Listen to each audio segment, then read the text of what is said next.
can work along with me on this. We're going to we're going to go over how to test kinesthesia, which is the awareness of movement.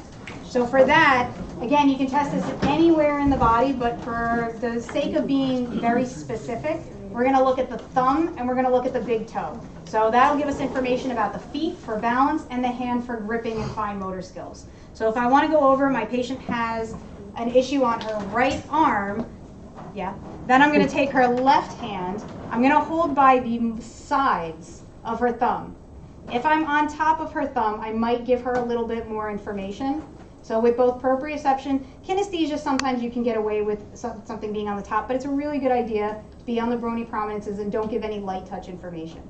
So I'll explain to my patient with her eyes open. At some point in time, I'm going to move your thumb very slowly. So if you guys can see, I move it very slowly because I need the time for the sensory information to get to her head and her to be able to tell me that she feels it moving. So if I move really quick, I'm going to get a false positive.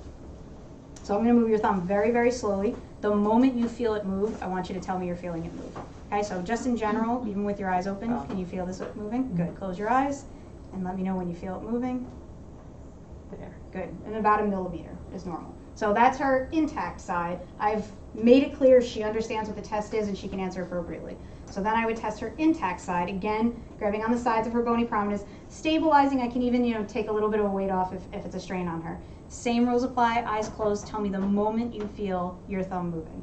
I can even wait a couple seconds so that she doesn't think I'm moving it right after I told her I would. And then I can start moving whenever I feel like it. And it was actually better on that side. Okay. So that was like 0.5 millimeter and she felt it versus the millimeter on the other side. For the hands and the toes, millimeter is roughly normal for that. Did you have a question? Let's say somebody can't discern between you holding their arm and the thumb. I can rest her arm on something. Okay. It's true. I mean, like if I'm asking, if I'm doing light touch, or I'm sorry, fine touch, and I'm saying just let me know when I'm touching you, I already am. So I wouldn't want to do that. And for the feet, I don't do it for their hands. Sometimes I will, or I could just have her hand resting in her lap like that, and I can do it that way if I'm concerned. Let's say you have your hand underneath, you're holding it, and then the other hand's doing this. Mm-hmm. If they can't, they're having some trouble. I think is that within valid. the limits? Is that no? They should be able to distinguish between you holding them and the movement of their thumb. But if you think that it could confuse them, then you don't touch them at all, and you just let the sensory contact be the movement. Can you explain again why you do the sides and not the tip? So if I put, this is more important when you're testing proprioception, but if I'm here and I say, let me know when you move me, and then I start to push, I might be giving pressure information to the top of her thumb that I'm starting to push. So she may sense the pressure and say, oh, you're moving it, but she doesn't actually sense the movement. So same with proprioception, if I wanted, which we'll get to in a little bit, I might be giving her extra information that she can then use to compensate. Are you testing the thumb specifically to assess C6? No, I mean, you can, but I'm using it just as a representation of the hand. I could use any of the fingers, but in theory, I am testing. If I'm looking at a dermatome, I'm looking at the dermatomal information that's coming from it. But we tend to use it as just a test for the hand because it's the most important for function of the hand. If there's dysfunction here, I might test the rest of her fingers too, to test other dermatomes, see if it is a dermatomal issue or whatnot. If I suspect that there's a dermatomal issue in C7, then I might test C7 directly and not do the thumb. But as a general kinesthetic test, we tend to do the thumb and the big toe. And then if there's dysfunction there, we move on and test other things. Does that make sense?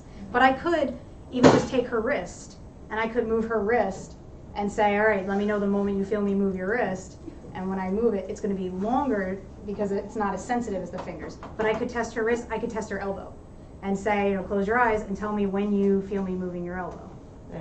So I can test that as well. So this is her detecting movement, not your fingers on her. Exactly, yeah.